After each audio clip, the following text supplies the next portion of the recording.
Well, hello there. How's it going, guys? We are, of course, going to be playing some Field of Glory 2. I want to make sure that everything is running the way we want it to. So we're just kind of starting a few minutes early, so everybody gets a chance to jump in and have some fun.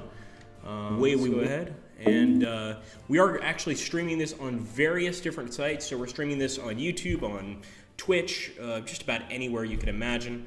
I'm going to go ahead and just get rid of my friends list. Put this here.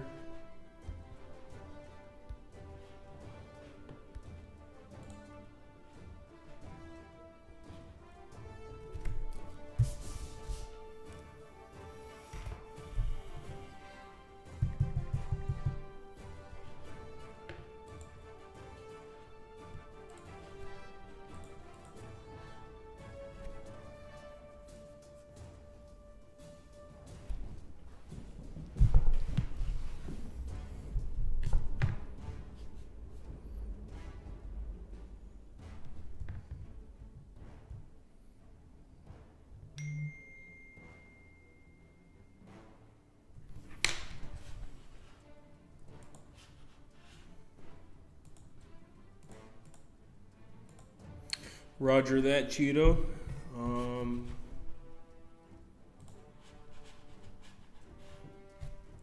Okay, let's see.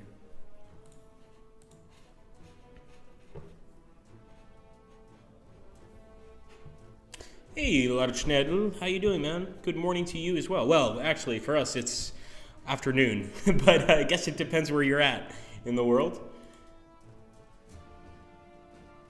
Okay. Let's see.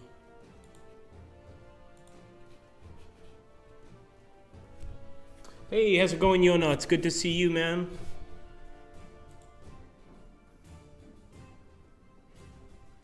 $10 a.m. there in Minnesota. Ah, most beautiful state in the Union. I love Minnesota. I'm a Florida native myself and actually lived most of my life in New York, but the few times I've been to Minnesota, absolutely beautiful. Hey, how's it going, Kandra? The salute to Agrippa Danka. Thank you, my friend. We are going to get started very soon, guys. We just wanted to start this a little bit early so that anybody has a chance to get here, so that everything's running well, and we're going to do our best. And indeed, Captain Musso on duty. Except when it's minus 50. Yeah, that's never fun. It's never fun, the minus 50 Fahrenheit. Actually, here in Italy, it's getting a little chilly. I mean, nothing like Minnesota, but it's getting chilly. How did Conjure just win that? It's unbelievable. He played some roulette and won right away. Wonderful, man. 300. We are going to eventually have some prizes. To start to think of some prizes we can give out for a certain number. But right now, guys, we are, of course, just basically getting set up. So feel free to hang out. Feel free to sort of get settled in. I do want to say hello to everybody watching on YouTube, as well as everybody watching on Facebook. We're running this on Facebook, Twitch, YouTube, and even Mixer, although we haven't really had a lot of viewers on Mixer. It doesn't seem to be, I guess, a medium that many people check out, to be honest with you. I want Armageddon stream for my slits, says Contra. We might be able to work out a system where you guys could request a stream. I think that would actually be quite fun, but we'll have to see how it works. Hello, Siri.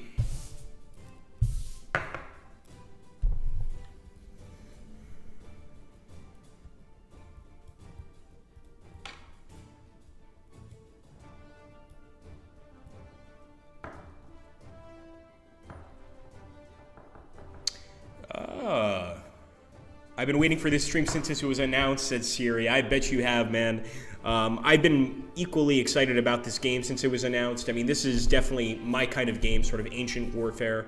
And of course, Richard Bodley Scott, as usual, outdoes himself, makes an incredible game.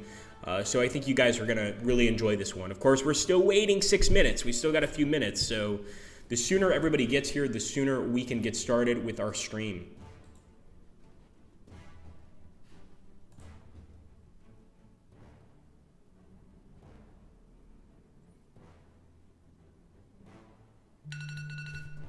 Thank you, phone.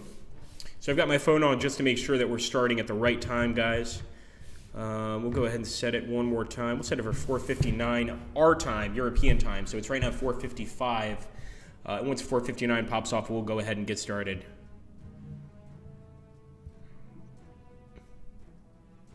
Yes, he has. Congratulations to him. We don't want to give too much personal information, but somebody in our office is a proud father now, so things have been a bit more complicated than we'd like. But we're very, very happy for him. Let's take a look here.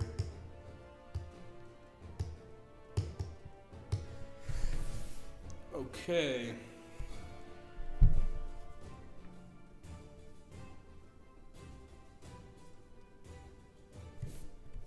About 5 minutes away from the stream, guys. So we'll probably start about a minute early. I think you guys deserve to see something at least a minute early. Ah, Kandra, that's a different question. So Kandra's asking about Panzer Corps 2. We don't have a date for when we're going to be streaming Panzer Corps 2 yet. And in fact, Panzer Corps 2 is still being created. But we'll see. And Siri says he liked the Bagradas video a lot. Thank you, man. I tried my best. Unfortunately, I didn't get that victory at the end, but I really tried. I really did. There were actually 2 battles of Bagradas. I believe the first one was Macedon versus Parthia, and the second battle of Bagradas was, of course, the one we're going to be taking a look at today, which is Rome versus Parthia, or versus Pontus, excuse me, not Parthia. Hello, Alexios Komemnos. Good to see you. It's good. We're starting to get a bunch of people in here. Hello, newcomers, indeed. So we've got 5 viewers on our YouTube stream, and we've got 12 on Twitch. We're going to have a few more here, but I am going to jump into our live stream on YouTube so I can read your comments as well, guys. Let's go ahead and jump in here. Jump into our live stream. Hello, JD Kempton. How you doing, man? We are doing also a Twitch stream. My Russian friend, Jax, we're also doing a Twitch stream. Yes, we're streaming on both. So if you guys would like to remain here on YouTube, then, that's fine, not a problem. If you guys want to jump over to Twitch or even to our Facebook page, which we're also streaming from, feel free. Okay.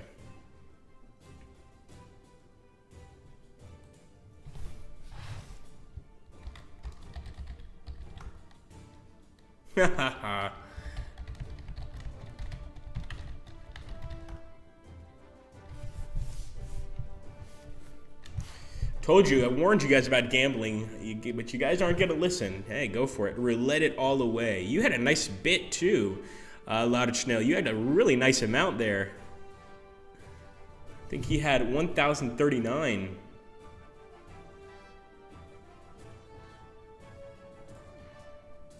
Okay, guys, we're going to get started here very soon. So I'm going to actually jump into the game, and let's do it.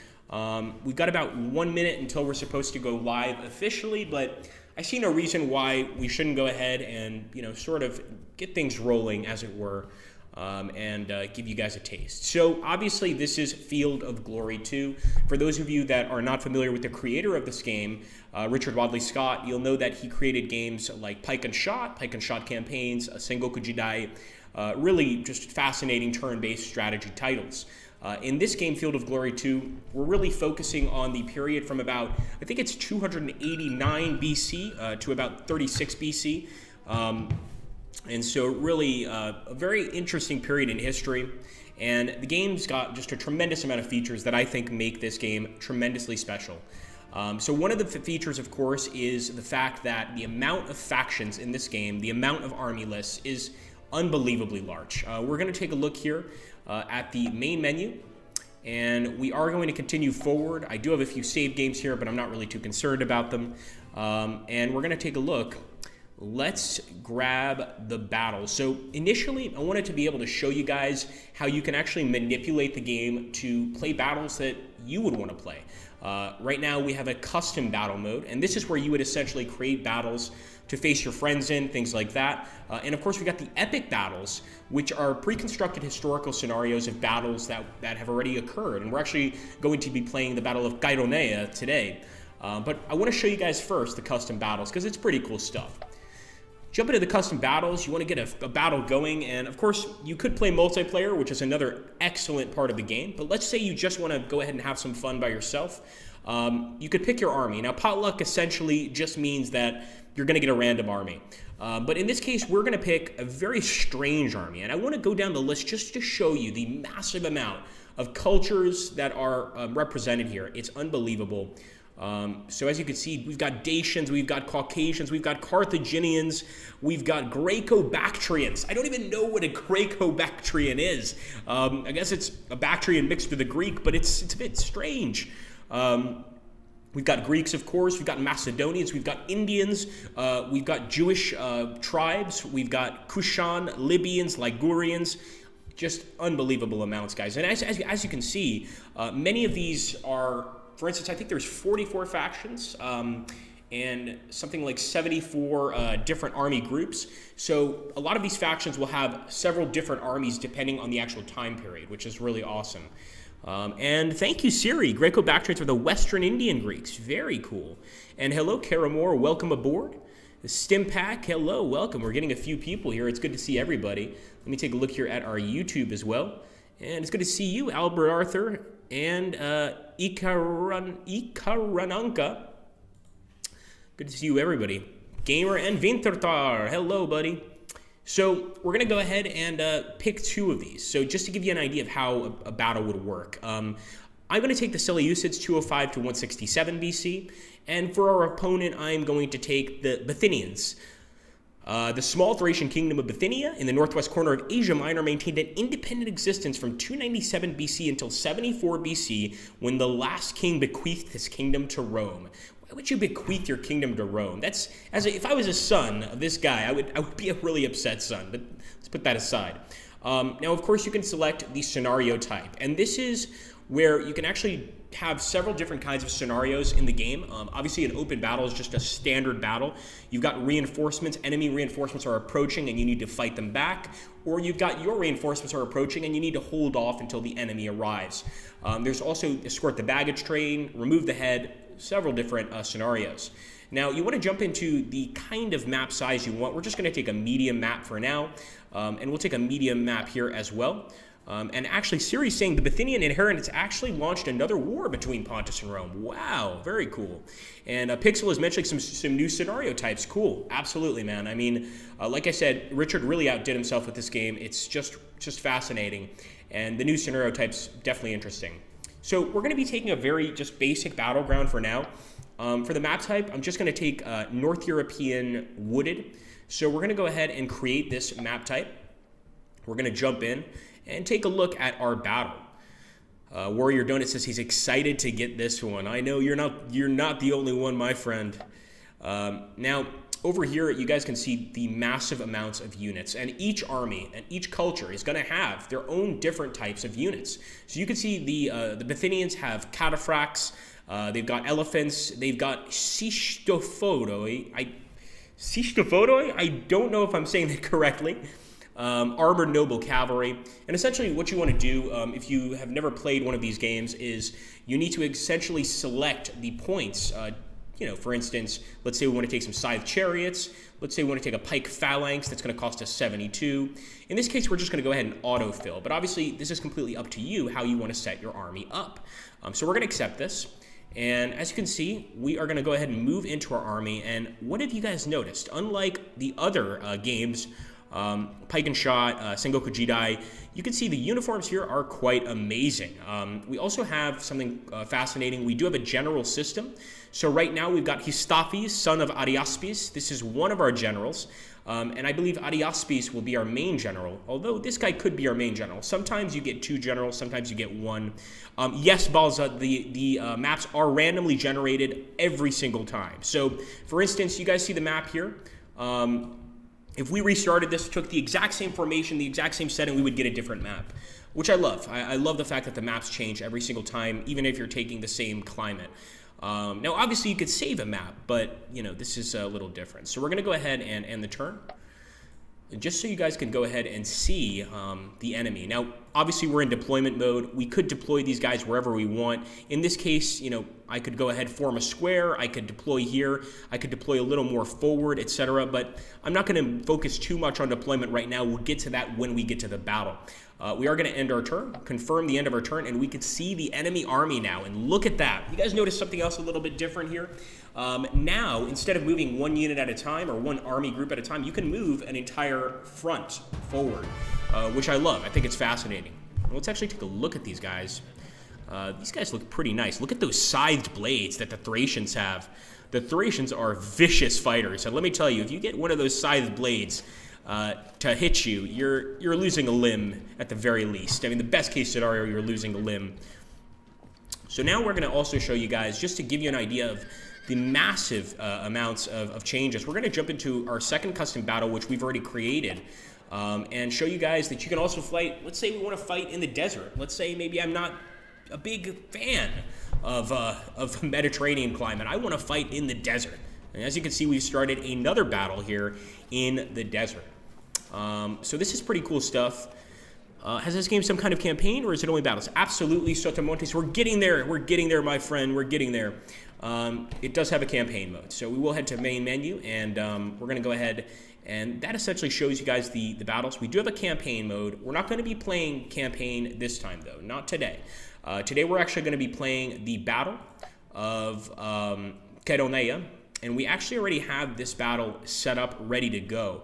But I do want to jump in here and show you guys the Battle of Checkerboard, so you guys get a better idea of how the battle is set up, how it's going to be fought, etc., sort of thing. So we're going to go ahead and let's jump into Checkerboard. And we are going to be playing as the Romans. So over the years since his rule began circa 113 BC, Mithridates VI of the small Hellenistic kingdom of Pontus in northeastern Anatolia has been expanding his realm. After securing Colchis on the east coast of the Black Sea and the kingdom of the Bosphorus on the north coast, he turned his eyes to the neighboring kingdoms to the west and south of Pontus, Bithynia and Cappadocia. These, however, were client states of the expanding power of Rome. So ultimately, the battle began, and actually the victor of this particular battle was Rome. So I'm playing as the Romans. I have absolutely no reason to lose, but that might happen. Keep that in mind. We're going to go ahead and load up the game we have set up. So I'm actually going to jump into the stream Epic 1. And basically, guys, we're going to get started. We're going to be playing as the Romans against Pontus, and hopefully we manage to get a victory here. Now, many of you already know the rules associated with this kind of combat, but if you don't, I'm going to go ahead and toggle the briefing to show you guys. Of course, as you can see, the Pontic army is quite different from ours. Very, very different kinds of units. As you can see, they've got a lot of cavalry here. They do also have some Folksmen, and these Bastarnais Folksmen are vicious warriors. They've even got a few sort of hoplite units, if you will. Some Galatian warriors, a lot of spears, and of course this nice cavalry here on the side. So these guys have a strong force. And yeah, you notice the chariot pixel. I see that. That's the scythe chariot. I'm pretty sure you guys can figure out what those scythes do when they go through a group of units. Now we're playing as Rome, and we have to keep in mind that this is Rome BC. So this is not this is the time of the Republic. This is not the time of the emperors. These guys are, of course, loyal to the Republic for the most part. And we are starting with a pretty straightforward setup. We have a lot of infantry units. We've got some skirmishers and a few cavalry. I'll be honest with you, the enemy has way more cavalry than we do. So I'm going to try to close those ranks really quickly and just slaughter them. So let's get started. We've already played a few turns here just to get the sides a little bit closer. And we're going to jump in. They cherry on Muso. That was a terrible pun. I've made puns much worse than that, but that was pretty bad. That was on par with Agrippa indeed. You got very close. They cherry on. Shame. Shame, Muso. So guys, we could of course move these single file, and I think especially with... Oh, sorry about that, guys. My goodness. A little explosion here. We are going to move these guys single file, and hopefully go ahead and get these guys in such a position that they can do a tremendous amount of damage to the enemy. Now, the thing about these guys, the light javelin men, is that they really have to be one tile away from the enemy to inflict some damage. We're going to move these guys forward, but eventually we'll show you guys how to move everybody as a group, which is, of course, possible. The reason we're not doing it right now is we've already made some moves before the start of this turn. So I'm really just going to set my guys up. And some of you may think it might not even be a good idea to put all of these auxiliary troops right there on the front lines, but I've got an idea. So let's hope my idea works, because if it doesn't, we're going to get crushed. Here we go.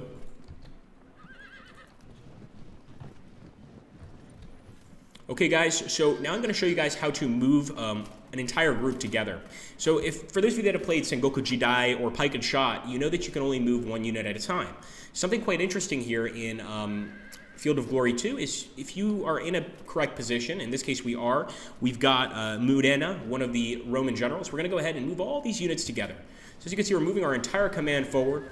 Some of these guys are a little bit out of whack. We want to go ahead and turn the unit forward. We don't want the enemy getting any sort of advantage when they approach. But of course, they're probably not going to get to us this turn anyway, so I'm not really that concerned. I'm a little OCD, and I like to keep these guys in a good order. So here we go. Let's grab this guy. Now, of course, we're going to have to turn this over to the enemy and to see what they decide to do. It's very important to keep your generals alive. I mean, if you guys can probably imagine, right now our general is Murena, this guy right here. And if he goes down, all of the guys around him are going to have to do a morale check. If they fail that morale check, they will run away. They will retreat. There's just, you know, if you lose a general, it's pretty tough to replace. We're also going to move forward with our cavalry, but I have to admit, I'm not feeling all that great about the enemy cavalry units over here. They outnumber us. The enemy already has some pretty good spear units, so I'm a little annoyed, but let's hope we can win. Move forward. I think we're going to be okay. I hope so. And we're going to turn it over to Pontus. Let's go, guys. And there we go. The enemy's chariot is charging. It looks like our auxilia held firm, at least right now. Piddle and Squishy, question, what is the benefit of keeping the men in a checkerboard pattern? That's actually a really good question. If I'm in a checkerboard pattern, if one of my men retreats and essentially falls out of line, there's a good chance that I can replace him, and I can also possibly attack the enemy that's chasing him. If you keep your men on like a level playing field and the enemy sort of breaks through your line, number one, every single one of the guys next to him is going to have to do a morale check. Number two, it depends on what army you're using. For instance, if I was playing as the Greeks or the Macedonians, I might very well go for a more straight pattern, sort of like a phalanx, like kind of what they're doing right now. But since I'm playing as the Romans, I like the checkerboard pattern a bit more. Also, we have to keep in mind, and you'll see this very soon, that the Romans have a pilum.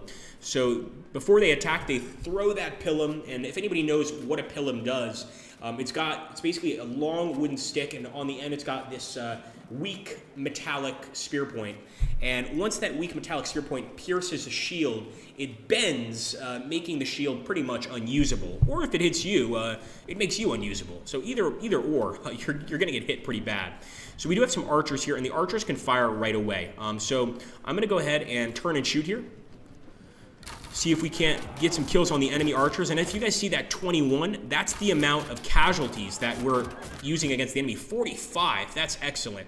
And obviously at the end of the game, much like in many of the games that Richard Bodley Scott makes, towards the end of the game, we're going to get a casualty count. Depending on how we do, that casualty count could have a lot of wounded in it, it could have a lot of dead, it could have some prisoners even.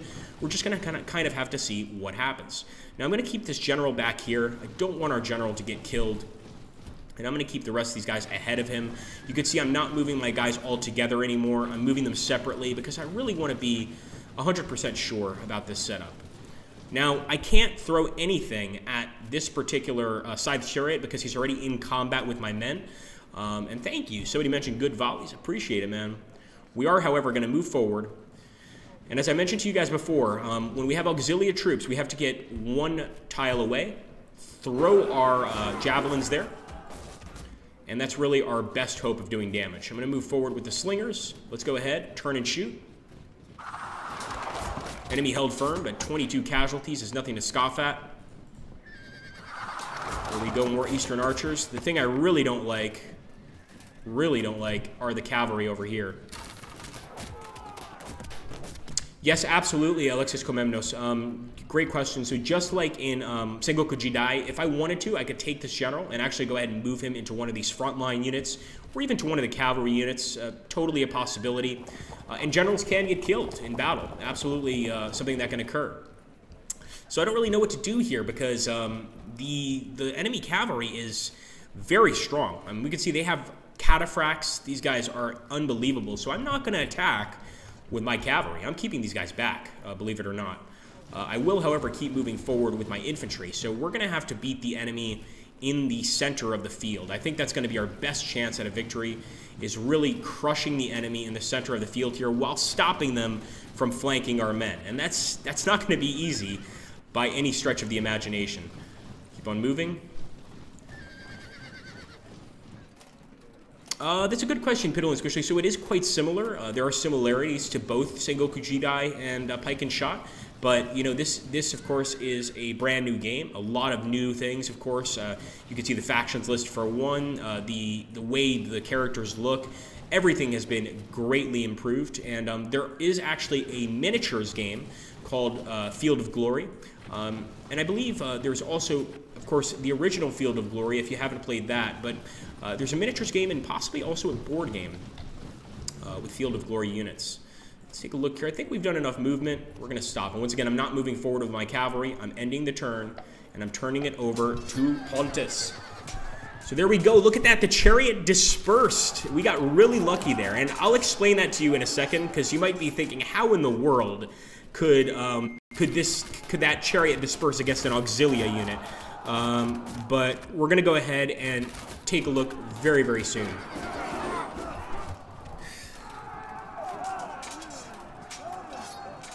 Let's take a look here. Absolutely, yes. Thank you, Alexis. So Alexis is letting us know that the Pike and Shot and Sengoku Jidai were both based on the Field of Glory Renaissance tabletop rules. Absolutely awesome. And I've actually learned something, because I didn't know that. I was under the impression that, I know that there's a Pike and Shot miniatures game, but I'm not sure if it's related to our Pike and Shot at all. But very, very cool indeed. Let's take a look here. Wow, so massive movement here by the enemy army. I have to say I'm getting a little bit nervous. These guys, if you take a look at these hoplites, they're looking vicious and certainly looking dangerous, to say the least. I want to see what we are going to do about this, but I hope we know exactly what we're doing. Let's take a look.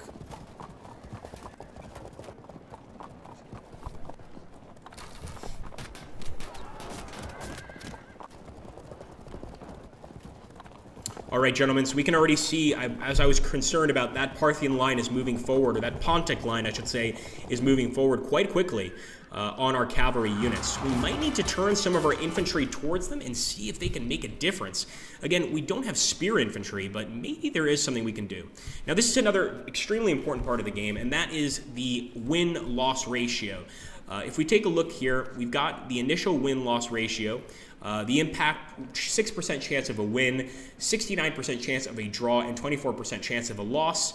And that's just impact, so that's the initial hit. Afterwards, melee would, of course, be the fighting every turn preceding that. In this case, it would be a terrible idea to attack. The chances of us actually winning are quite small. Not to mention, this is actually an enemy general, Dromikaites. So this is a guy that you've got to have some mutual respect for. I am thinking, I don't know if I want to do this, but we've got Sulla, and I kind of want to take Sulla in charge here in the Cappadocian armored cavalry and try and kill the enemy general, but I would be taking a massive risk. So I think for now I'm going to stop. I'm going to go ahead and see if I can do some damage here, and let's go for it. So the enemy is going to evade us, and of course, just like Sengoku Jidai, Pike and Shot, you do have the potential to evade the enemy that's chasing you, of course. Let's take a look here. Code developed by the same person as DBA, DBM, and Field of Glory. Yes, yes, the awesome Richard Bodley Scott. Absolute legend in this sort of gameplay, in tactical wargame, in general strategy gaming, turn-based gaming. And I was so excited to be able to play Field of Glory 2. but he does an excellent, excellent job with these games. Let's take a look. I also like the general system. This was carried over from Sengoku Jidai. I don't believe it existed in Pike and Shot, but the general system is awesome. I just love the fact that you can lose generals, that you can kill enemy generals, and of course, it causes some serious morale damage to the opposing army, as you can imagine. Let's take a look here. Ah, thank you, Alexius. Okay, guys, we're going to go ahead and take a throw here. Or more a shot. These are not Javelineers. These are, of course, archers. We're going to go ahead and take another shot, and we've disrupted the enemy unit. Well, another thing I really like is now we can actually see some dead units on the field. So if you manage to do a sufficient amount of damage to the enemy, you will see some of their men dropping and falling to the ground dead, of course. I will let you guys know that currently Richard Bodley Scott is in this chat. So if you guys have any questions, I think he might be able to answer them for you, but we'll let him decide, of course. I wouldn't like rocks flying at me either, says Pixel. No, I don't think any of us would. It's not something any of us look forward to. Let's go ahead. So we can actually charge this unit, and sometimes, especially when I'm playing with light javelin men, sometimes I do want to go ahead and charge into them, get into a fight, and occasionally I'll even win. But I'm thinking right now, we're on this front line. Let's just throw our javelins and hope for the best. They've held firm, but 43 casualties is nothing to scoff at. That's a lot of casualties. And obviously, we've disrupted them, so that means they're slightly getting close to possibly retreating here. And there we go, one of them down. Absolutely beautiful. I want to see, these guys are, of course, still in a fight. Now, this is interesting, and this is slightly different from Sengoku Jidai and Pike and Shot, and that is that generally in Sengoku Jidai and Pike and Shot, when you would end your turn, the resolution of the combat would take place in the combat phase, and that still occurs here. But you can actually make that happen a bit earlier. So, as you can see, we're already in a fight with these light javelin men, and I'm going to go ahead and fight melee, so I'm going to go ahead and attack them right now. Hopefully I get lucky. This time, didn't really get lucky. Didn't get unlucky either. I mean, 10, 13, it's not really that much of a difference. But you can certainly do that and try to take the enemy out that way. So there we go, 37. As you can see, we've also got a fallback button. So if we want to fall back with our Legionaries, we can do that. Eventually, I'm probably going to fall back with my archers and send my Legionaries forward, especially with that approaching line. But I think we'll get one or two more nice shots here. I'd especially like to kill the Eastern archers. They are a serious pain and quite effective at their jobs. And there we go, disrupted. Again, I'm going to keep these units here, but I don't like that their light javelineers are playing over here. Let's go ahead and move forward. There we go.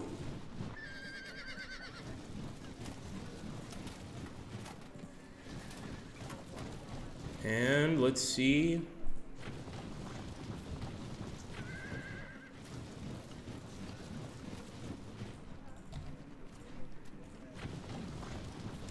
So again, you got to be careful here. I'm bunching my units up a bit, so I might leave a little bit of breathing room.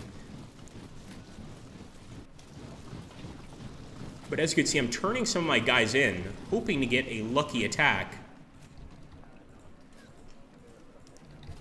And let's see. Pixel says, both Pike and Shot Campaign and Sengoku Jidai are on sale at the Humble Store. That's right. Thank you, Pixel.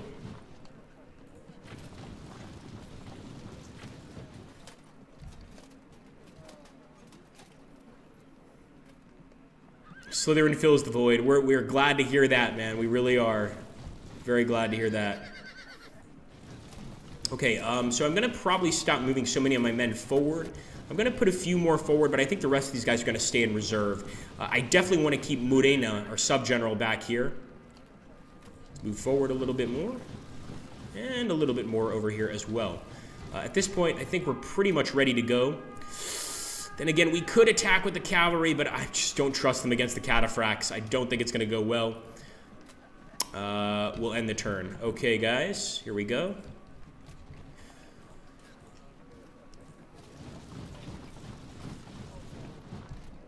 All right, we're ending the turn. Here we go.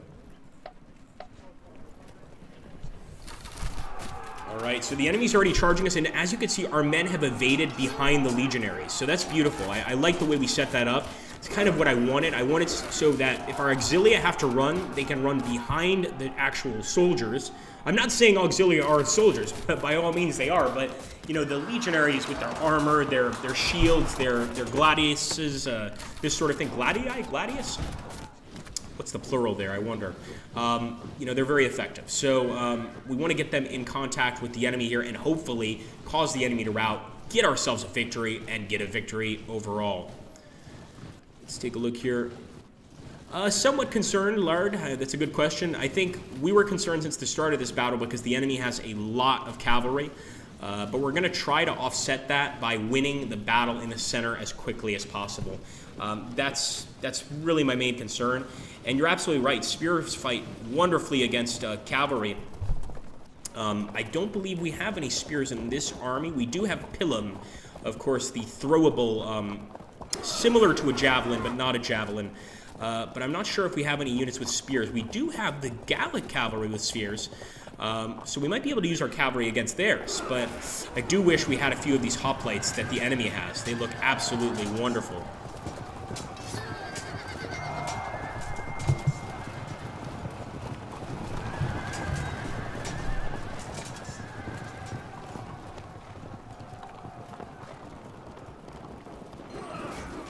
Okay, so we're getting a ton of enemies attacking us here, and I was worried about this. I'm hoping that our cavalry can hold. That's my greatest hope is they can hold. We'll take a look here. So another thing, guys, is just the map itself. The map is beautiful. As you guys know, now this is a historical battle, so I do believe the map stays the same. Richard Bodley Scott might be able to correct me on that. However, if you're playing a skirmish battle, and let's say I take Mediterranean or something like that, the map's going to change each and every time. And really, there are maps that have a lot of hills, maps that have a lot of forest. We even have tropical-style maps with jungles, things like this. This particular map, as you guys can see, is much more, how can I put it, much more temperate. It's a flat surface, so, you know, it's an easy place to join battle and to try and kill as many of the enemy as possible. Now, we are already up here on the enemy, and actually, I think I want to charge on the Galatian warriors. I'm going to go ahead and get started. So already, our Roman legionaries, and watch this, they're going to throw their pilum. 58! That was a massive, massive throw. 58 enemies down. In fact, I don't think I've ever gotten that nice of a throw with pilum. That's awesome. We're also going to chase these enemy archers. Now, I'm almost certain they're going to run, but hopefully what will happen is they'll run into their own lines and we'll get caught into a battle with their current friends. Let's see what happens. Maybe not this time, but there's always next time. Let's fire at those archers. 22 down. Let's give them another shot, another taste of their own medicine with the slingers. And this time we're actually firing at the enemy slingers. Ordinary legionaries are fine against cavalry, says Alexius. Ah, thank you, Alexius. See, now I have a chance of fighting off the enemy cav. We'll see if it works. First, I'm going to see if I can't attack one of these cavalry units. And actually, the impact here is pretty not great. We're going to attack with our general, and this is definitely not something I recommend to any of you newer players that are enjoying the gameplay and want to get this game. Don't attack with your generals the way I just did. I'm taking a big risk by doing that, of course. I'm also going to move forward with my legionaries. Let's take a look here. Ah, thank you, Richard. So essentially, as you mentioned, this is a historical scenario, so the map is fixed. But on the skirmish scenarios, things like that, it's always going to be changing, which I think is a really cool feature. Let's see over here. Is it worth it? It's very, very risky either way. I'm going to go for it. Again, very even, as you can see on both sides.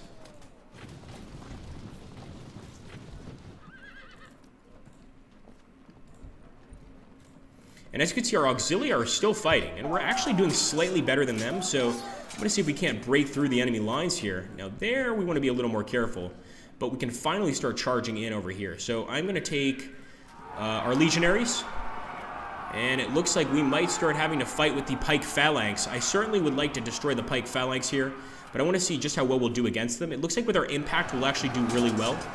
So let's throw those, the pilum. We'll also go ahead and throw some rocks Rocks are never good, as somebody mentioned earlier. Rocks are never good if they're being thrown at you. You're going to get hurt. Let's take a look here. So I'm going to keep on moving forward with the Legionaries. Let's go. And maybe we can hit the enemy here. Now, they've got those Thracians, and those Thracians, I'm terrified of them, I'll be honest. The Thracians are really good in battle, and I mean really good. So if we're going to go to war with the Thracians, we better get some sort of benefit. I am going to attack the light javelin horse. The problem is, as you can see, and one of the frustrating things about some of these armies that have a lot of missile units is they can pretty much just kind of run away from you. So you need to get other missile units to counteract them and to do a better job. We're also sending our main general, Sulla, in to attack the enemy. Let's see if we can't get a nice attack here. And I'll also keep on moving forward with the mighty Legionaries. So Richard says, fortunately, the Romans in this period were hiring Gallic and German cavalry rather than trying to use their own, which wasn't as effective. It makes sense. Absolutely. And we can see that here, as Richard is mentioning. You can see that our Germanic Gallic cavalry, they actually have some spears, which is quite useful against the enemy cavalry. So that definitely makes sense that they would be a bit more effective and probably better trained in the horse in general. Let's go ahead and fire at these Bastarnais Volksmen. I like to call them bastard Volksmen because they are tough, really tough. As you can see, guys, the zoom capabilities of the game are also excellent. We can zoom out all the way if we want. You want to get like a really, you know, over-the-top view like this and just show a friend. You could do that. We could also zoom in quite a bit. We can increase the speed of zoom. We can increase the speed of everything else. In fact, right now we're going to increase the speed of our zoom just a little bit. I'm going to go ahead and put it up to 75%. And this will make zooming a bit easier. And we're going to end the turn and turn it over to these Pontic dogs. Let's turn around with the Numidian light horse.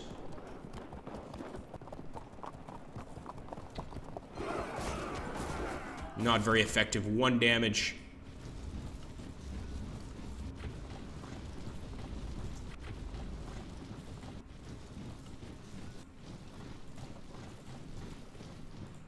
Okay, let's go ahead and keep moving. Ah, yes, you like the Phalanx pixel. Yes, they are very pretty. These are Pike Phalanx units. And, of course, there's a lot of different cultures that rely on the Phalanx. Some, I mean, you know, they just get really pretty. I forget the name. Richard will probably know. I hope he knows what I'm referring to. It's the Therophoi, Therophoi. It's a kind of phalanx. We've seen it with the Jewish faction. We also saw it with the Macedonian faction, I believe, and it's just this really pretty looking Pike Phalanx unit. And when I see it, I'm like, wow, that's absolutely beautiful. We're going to end the turn. Let's go, guys. Let's see what the enemy has in store for us. Come on, men, for Rome.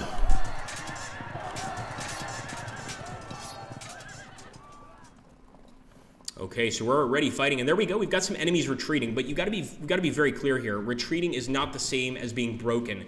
These units are not broken; they're just pulling back. If they were broken, that would obviously add to our overall score, which would do very, very well. Thank you, Gamer. Gamer says the graphics are great. I totally agree. And right there, we actually got hit hard. 64 damage. The enemy's attacking us in the flanks. So that's why we have to win in the center quickly or we don't stand a chance at victory. Look at all of these Pontians moving in. They're definitely trying to trap our units here.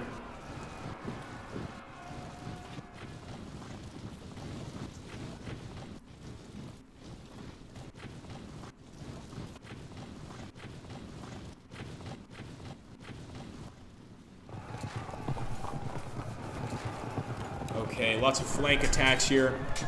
And this is my concern. It was sort of the Pontic army sort of forming a C shape around our men and closing us in. And that's why, if we want to win this battle, we need to win that battle in the center with our infantry. I think there's absolutely still a chance of winning, but it's going to be an interesting fight. And there we go, flank attack.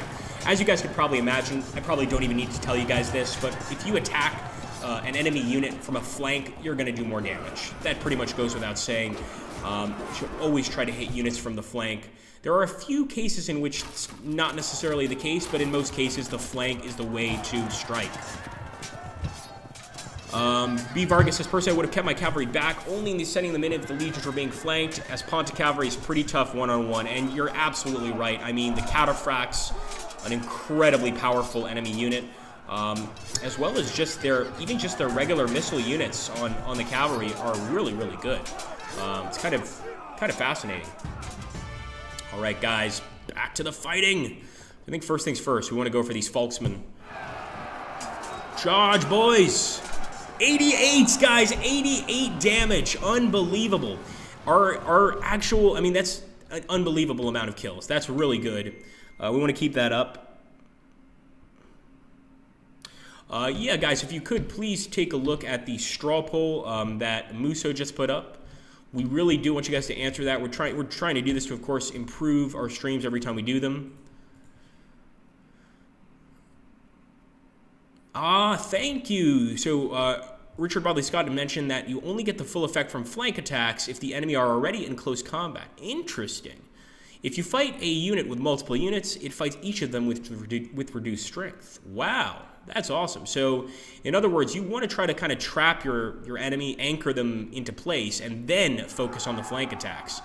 And that does make sense. So I'm going to try to anchor these guys into place. I think, had I known that before, now as you can see, we can go ahead and use the pass-through ability. So I might be able to attack with this Legion. If not, I'll hit the enemy next turn. But this would have been a perfect attack had we attacked with both of these units at once. I want to see here, we would actually lose in a fight one-on-one against the enemy. Even here, we'd lose in a fight one-on-one against the enemy. So we really want to try and do this properly.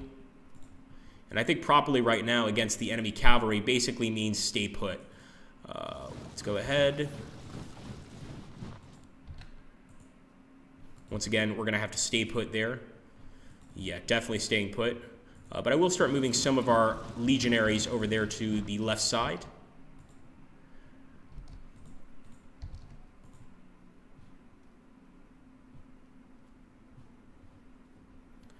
There's no point in continuing to chase these guys, so I'll go ahead and turn this way and start aiming at this cavalry. And let's go ahead and see if we can't start attacking. Let's go ahead. Quite a lot of damage we could do against the Thracians. 22-24. I'm going to move my German Gallic cavalry over here. And what else can we do? What else can we do? All right, we're going to move the slingers back. Charge, men! 33-25, not bad, not bad at all. We could use this unit, and look at that, guys, the impact win, 94% chance of a win. So now that we're really putting this unit under pressure, this phalanx could break apart. Here we go. 76, enemy is fragmented. So when the enemy is fragmented, that means they're a few steps away from fleeing. They're a few steps away from breaking, and it's actually running off the field. So fragmenting the unit is a very, very good sign for us. Of course, it doesn't mean that we've won yet, but it's a start, guys. It's definitely a start. I'm going to go ahead and fire some arrows here.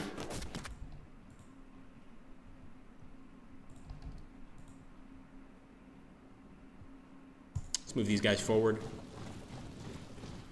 I'm actually going to move these fellows back just to get our legions a bit closer.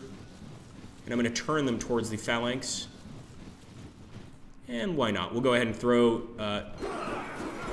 some pilum there or some javelins actually at the phalanx.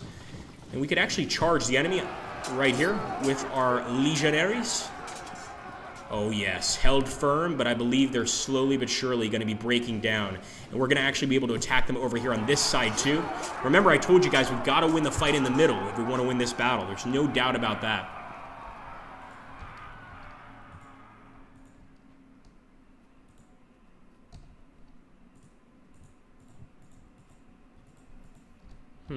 What to do, what to do.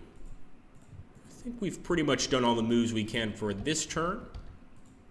No, we've got a phalanx here, or a phalanx, a legion here. And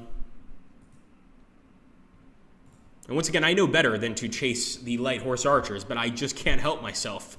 I'm probably going to end up chasing them. But again, this is Sulla, it's our general. I'll keep him here for now. Let's see how we're doing against the other enemy units. Pretty fair. And now, of course, I will end the turn. Turn it over to Pontus. Let's You can see so far none of the units have retreated on either side, so it's a really nice fight. Eventually a unit's going to break, and this is going to be like basically just like a tremendous amount of dominoes falling over eventually, because what happens is when one unit breaks, the units around it have to do a morale check, and if they're fragmented themselves, there's a chance they're not going to perform very well on that particular morale check.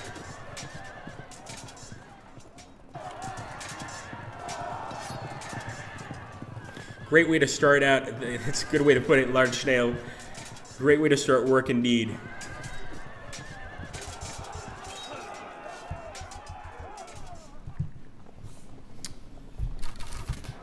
All right, we've got some missile fire here. Man, so I see what they're doing here, keeping a lot of their enemies back.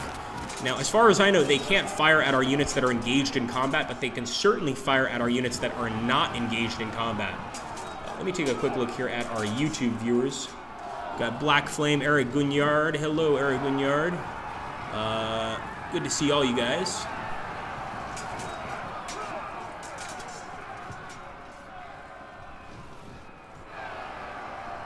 Oh, wow, look at that. Look at that phalanx. 70! Oh, 70 lost on our Legionaries. And of course, now that those guys have retreated, you can see our guys are stuck, and more than likely what will happen is they'll disperse. They can't retreat through the lines. They're stuck. The best thing they can do is drop their weapons, run, and hope for the absolute best.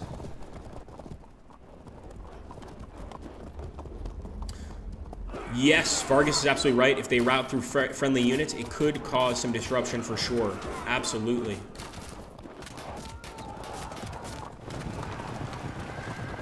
Flank attack by the enemy, and as Richard Bodley Scott had mentioned, that flank attack is going to be a lot more successful because we're already engaged in close combat with another enemy unit. So we're focused ahead, and we're being attacked from the side. You know, we're going to take some nasty hits without a doubt.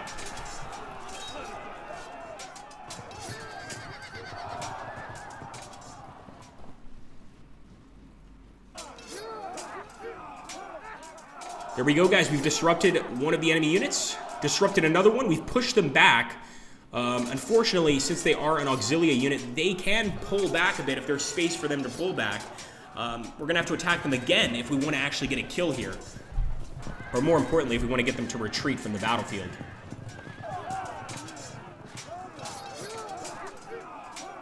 .33, and the enemy unit has broken, guys. Beautiful. And there we go, enemy unit dispersed, and we can actually see up here the difference, percentage difference, 4%, 5%. So it's good to see that we are getting some of the enemy units to disperse. I'm going to go ahead and charge this Pike Phalanx. I want to absolutely rid the area of the Pike Phalanx, and I'm going to see if I can go ahead and attack this unit once again. 48, and they auto-broke. And I think you guys can see what happened there. You know, essentially this enemy unit was already pretty badly damaged. Some of his friends held firm, but they did have to undergo a morale check to make sure that they were going to be able to remain alive or remain standing throughout this fight. I'm also going to charge this unit, the light javelin men. 31, they held firm. I've got to give it to these guys. They're pretty tough. Now, the impact here would be 31% chance of a win, but once we get into melee, you can see that the phalanx would actually do much better than us. So this is a tough situation. Let's see. Let's go for the Thracians. And these are the guys I was talking about. So let's get a close look here. Look at the way those Thracians look. They're just beautiful. I love the way they look. I love the capes. The helmets, just really cool.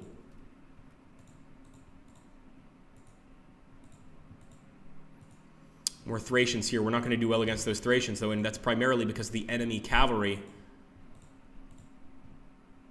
And we're just not close enough to be able to do much to them. Since this unit is not in combat, we're going to get them in combat, but they're going to evade. Damn it.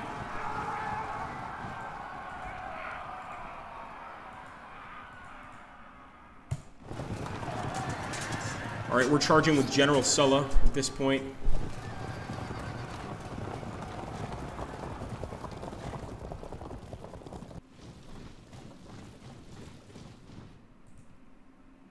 And once again, the chance of us winning this fight, even with a flank attack, are not high. Our win chance is 1%.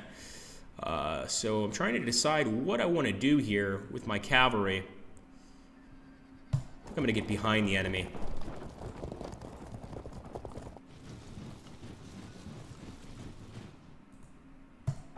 Kill them, boys. And there we go. We've auto-broken another enemy unit. Absolutely beautiful. And actually, another one is routed too. So, like I said, they have to do that morale check. And if the units near them fail that morale check, well, we're home free. We're going to do very well. So 7% of the Pontic force is routed at this point. I am going to go for the charge. 54. That's beautiful. If we can match that, we're going to be doing very, very well. Let's take a look here. Ah, okay, thank you. So, Richard Bodley Scott is saying that doesn't count as a flank attack because your cavalry did not start the turn behind the enemy flank. In other words, if we're ahead of the enemy initially, it's not going to count as a flank. But had we started behind him over here, it would be a flank attack.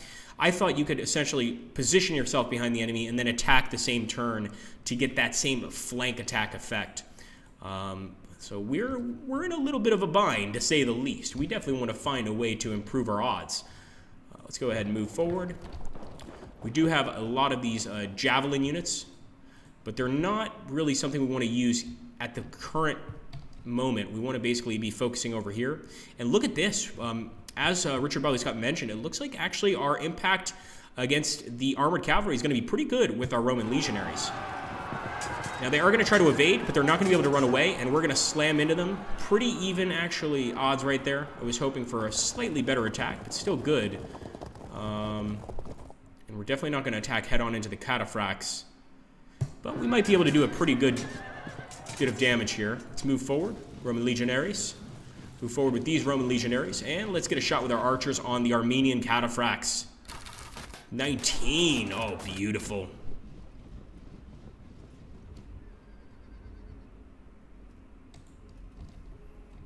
All right, let's see if we can't... We'll move forward with some of these units, some legions. And I could actually charge one of these enemy units. I think they're going to evade, and sure enough they did. You can see actually we threw our javelins and unfortunately did not strike any of the enemies. It's all part of the game though. Let's go ahead and end the turn. Confirm. So there we go, some enemy units dispersing, another group of enemy units dispersing, but some of the enemies have rallied, and that's bad for us. Obviously, if a unit is damaged and they're starting to break a bit and they rally, it's not good for you. It's definitely not good. It means they're starting to fight back a bit better, and they're not nearly as frightened of continuing the fight. Let's take a look here.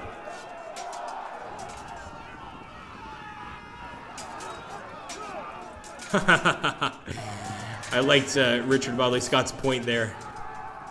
And yes, this is just early access to beta, guys, so keep that in mind. I mean, this is awesome as is, but things are going to get even better. So do keep that in mind. This is a beta version of the game. There we go. The enemy's moving forward, man. They are getting rough here. 7% to 7%. I'm amazed that our men are still holding out, even with the massive flanking potential here of the enemy. And actually, we held firm very well against the enemy phalanx there. 63 of the enemy killed or wounded. But here we go. They're sending in those Thracians. Actually, these are Bastarnae, not Thracians. Just as dangerous, though. And unit dispersed.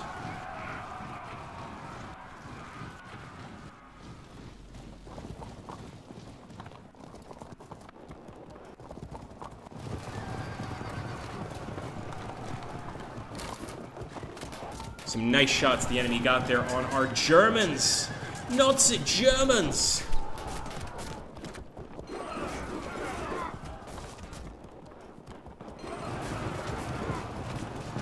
Take a look here at our YouTube viewers as well. Hethwell says, looking very good. Glad to hear it, man. I'm glad you're enjoying it.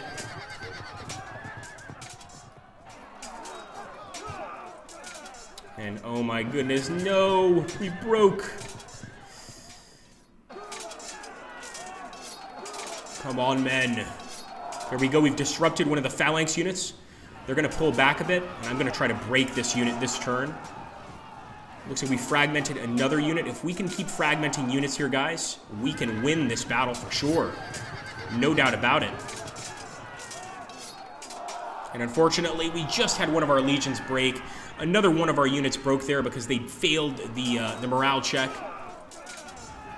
So we've got more than a few units routing here.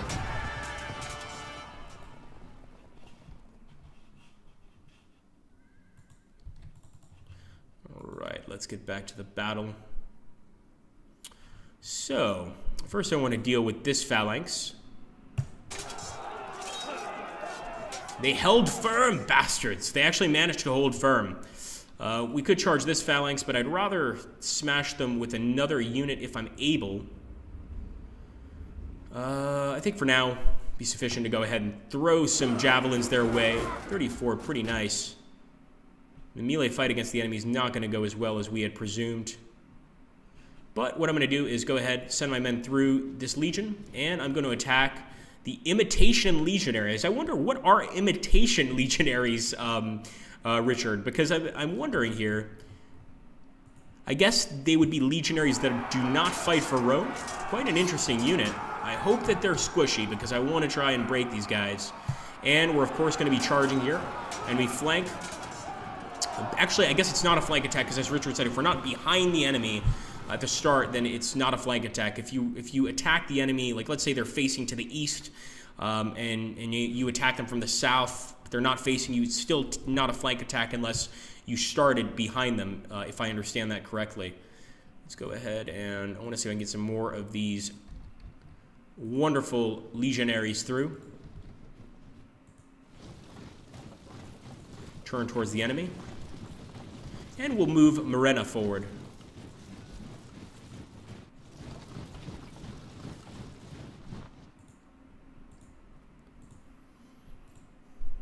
You see, I'm always looking at the chances of victory here. So if you're taking a look there where it says win percentage 1, lose percentage 51%, you've got to be very aware of all these things. Because if I attack one of these units and I don't have a good win percentage, I'm going to be crushed, just crushed. We are, however, going to attack the Thracians. So Richard is saying, and there we go, guys. Look at that massive, that was awesome. We could have gotten a lot of routes there. Sadly, it didn't happen, but really nice dispersal there. So Richard is saying that they were Mithridates' attempt to copy Roman troops by using Roman exiles to train his troops. That is awesome. That is very cool. I think we're going to attack the Galatian warriors. Pretty decent attack.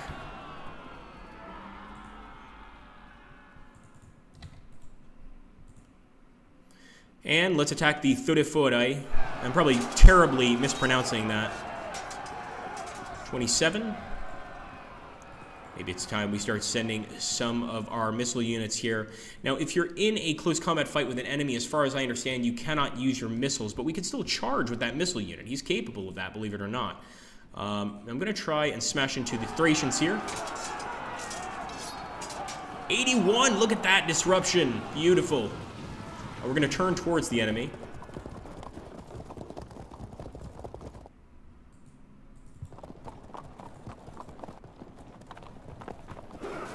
Get them, boys.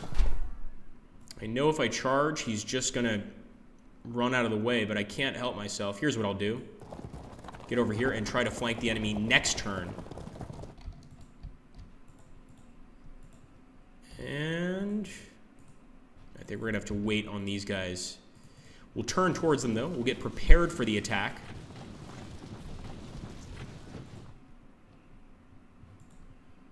And let's see if we can do some damage here to the Folksmen.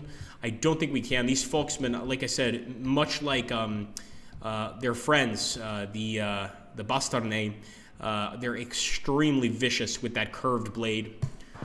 And I mean seriously vicious. That curved blade is just a death dealer.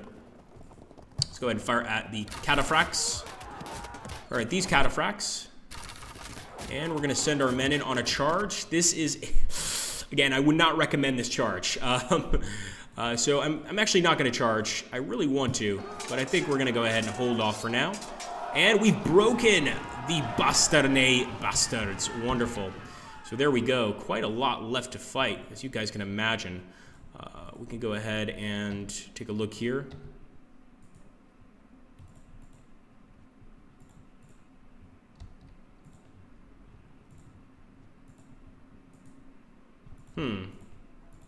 Yep, I think that's pretty much it. We're going to end the turn. I could do a few other moves, but I'm going to try to play it somewhat safe and end the turn here. And guys, please do answer Muso's questionnaire, the straw poll. We really appreciate it, guys. Anything to try to take the pressure off those fragmented legionaries. Well said, Pixel. Well said.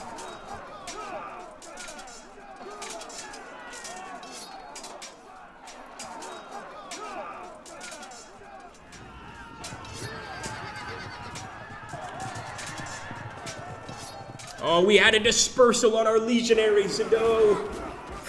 Varus, where are my legions? Too early for that. Too early. Come on. So, of course, this is the time before. This is the time of the Republic before the emperors were far, far removed from Varus. But I still get that feeling when I start losing at the Romans. Give me back my legions, Varus. Where are your gods now, Agrippa? Well said. Well said indeed. 88. Oh my goodness. So there's a lot of damage on both sides. And once again, I think something that that Richard did here with this game that I love. I'm not sure how you guys feel about this, but I'd love some feedback. And that is, I love seeing bodies on the field. That to me adds such a level of realism. Being able to see, you know, a legionary dead next to a Bastardai Volksman. I think it's just a really good addition to the game. I don't know how you guys feel about it, but for me, in a lot of strategy games, that's almost essential, to be able to see the enemy dead on the field. And something that in this game happens quite frequently and is very, very cool. Love to see the body, says Sean. Yes, he's just as morbid as myself. And there we go. We actually managed to disrupt quite a lot of the units here. We broke one of them. Not bad, guys. Not bad at all. My wife insisted did your wife force you to put the bodies in, Richard? Really? That's awesome. She's a very, very intelligent woman in that case. I love it. I think it's really cool. Let's see.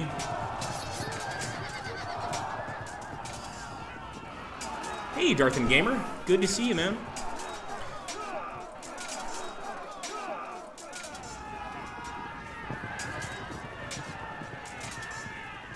Yeah, they're essential. I mean, it adds such a level of realism to the game. And you could see here, I mean, we've got some of the enemy dead. We've got some of our dead. I like the way they go down. You know, face first, or, you know, on their back, obviously. These guys are wearing armor. You can imagine when you get smashed or killed wearing armor, you're going to fall with the heaviest piece of equipment first. Going down face first makes sense, absolutely. I am going to try and attack the Galatian warriors here. Let's see how we do. 64, come on, give me that. We fragmented them, not bad. We could have done better, but not bad. We're going to attack the cataphracts. And I'm going to charge with the Roman legionaries. Okay, so we can't charge this unit right now. What we could do... No? What about these guys? Now, if you guys saw there was actually terrible odds on my end. 2% chance of a win. And occasionally, there's nothing wrong with taking odds, you know, but don't take 1% odds. Don't be like Agrippa. Don't be like me. I really take a lot of risks when playing this game. Sometimes risks I shouldn't. Occasionally they pay off, but 9 times out of 10 they don't. You know, if you've got a 4 or 5% chance to win and a 40% chance to lose, you really want to think hard before you make that decision. I am going to go ahead and throw some shots here at the Theutophoroi. And, oh yes, nice amount of damage there on these guys. Let's fire again. Some slingers. And I'm going to see if we can charge into this unit here. Come on, boys. 22. For Rome. 70 down, fragmented the enemy unit. We could potentially get a retreat here. 24, come on, guys. You can do this. Unfortunately, we're not close enough to carry out an attack on the Bastardai Volksman, but they're definitely one of our main targets. Okay, let's see, let's see.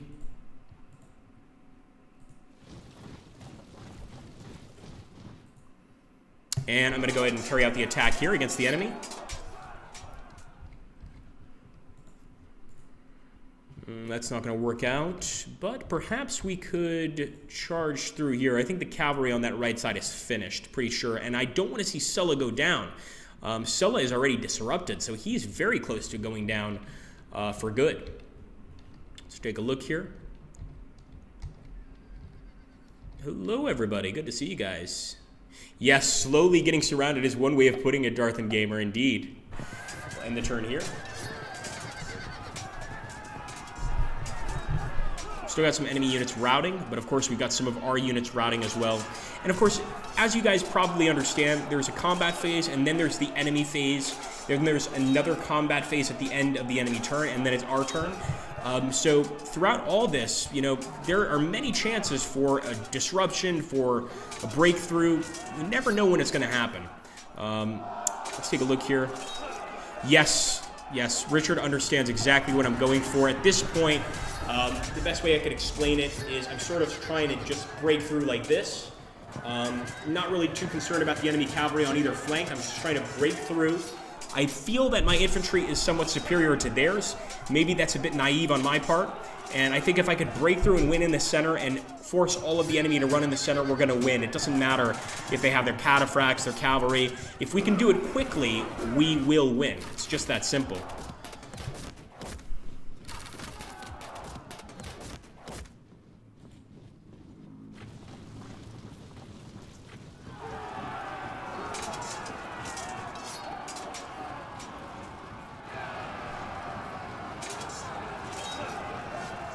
Come on, boys. Cable Next says, I played all the games, Warhammer Sanctus, Pike, Sengoku, and Hell. The engine is getting better and better. But the mini-man needs some improvement, or add a tactical map so you can use the map to find units. I mean, I have no issue, really, finding units on this map.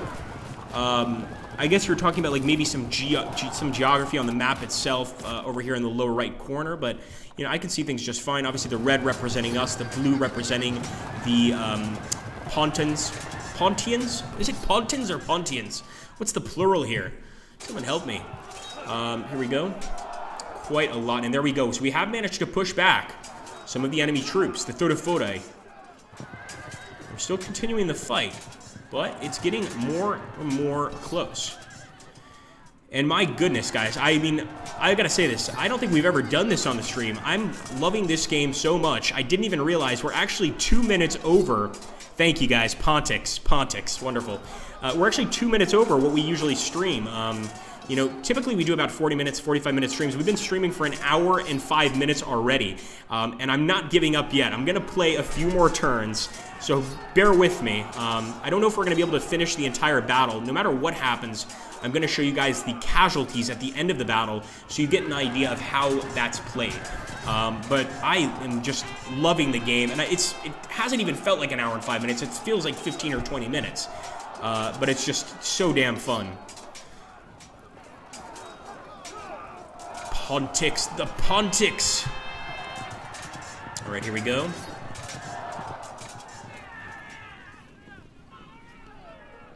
All right, unfortunately, we just had some units disperse. The enemy had some phalanx disperse as well, and now we're actually tied at 15%. So that's really cool. We're tied with the enemy. I am going to charge, and I expect them to evade. I want to see if we can get this unit to attack the enemy. 100% chance of a win.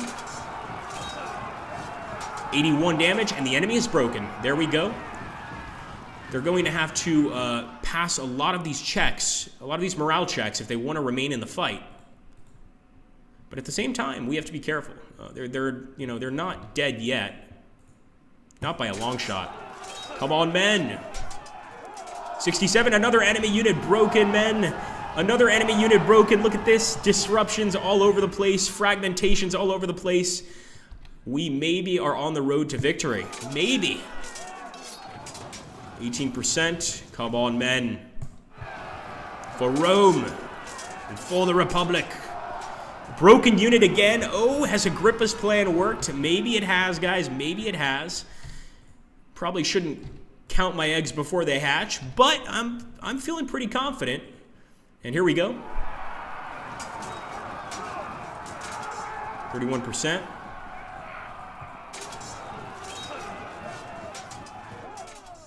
Very, very nasty fight here. I mean, this is vicious, but I can't give up. I've got to win.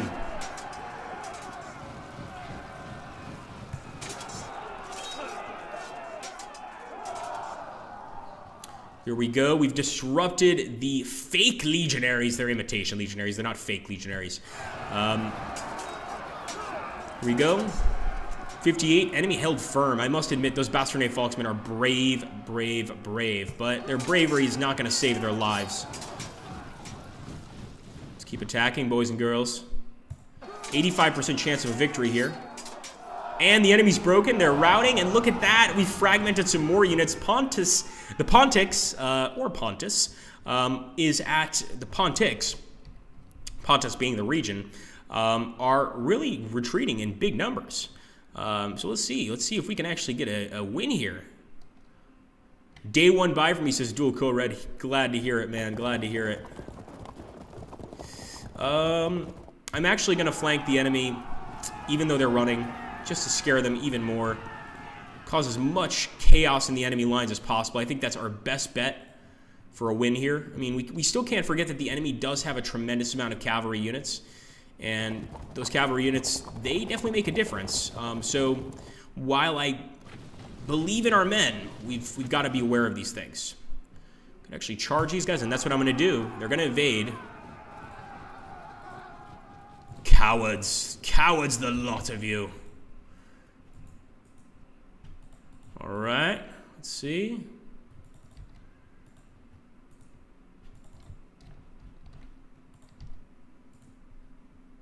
No chance of a win there, but we can get close and go ahead, throw some javelins, and we'll end this turn, guys. I think this will be our last turn, and then we'll go ahead. We're going to save the game because if you guys want us to put this on the channel or on future streams and maybe go ahead and finish this battle up, we can absolutely do that. Pixel is right. Sulla is in serious trouble. Of course, this is not Lucius Cornelius Sulla. This is a different Sulla. I'm pretty sure it's a different Sulla. 86 BC? Well, wait a minute. Maybe not. I don't know. Let's take a look here. Flank him if you got him, says Laird Shendel. Indeed. It's a good way of putting it. Come on, men. Pixel saying he would love to see the rest of this fight. Ah, it is the man. So this is Lucius Cornelius Sulla. Wow. Thank you, Richard Bodley Scott. I was thinking about that. I was like, 86 BC. I was like, wait, it could be Sulla. Fascinating. So for those of you that aren't aware, and unfortunately we just had a few of our guys dispersed. Oh, and our general fell. Sulla fell. Well, at least we've saved Rome from a dictator. Maybe this is a good thing, right, guys?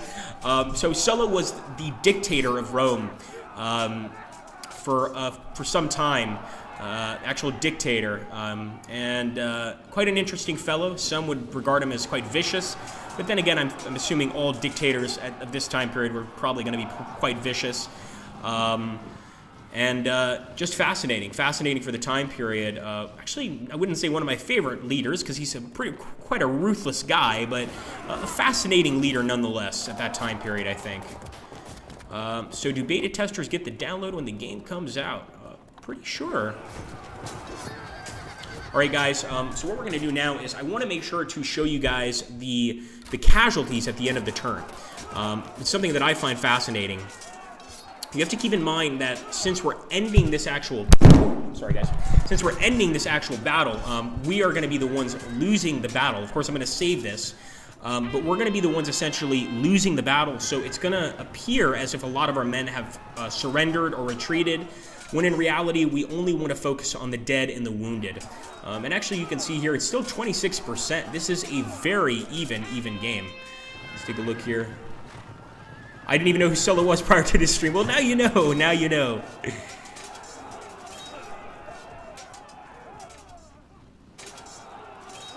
Yeah, B. Vargas has it. I like the way B. Vargas put it. I would say he was much more vicious than Caesar. Well, it depends who you are. If you're a Gaul, I think Caesar was probably much more vicious. If you're a Roman, I would say Sulla was a bit more vicious. And I don't think he liked the Marians. I don't think he liked Caesar's family. I could be wrong on that. but he wasn't a fan. Let's put it that way. So guys, what we're going to do here, I'm going to save. I want to make sure that we save this and don't forget it.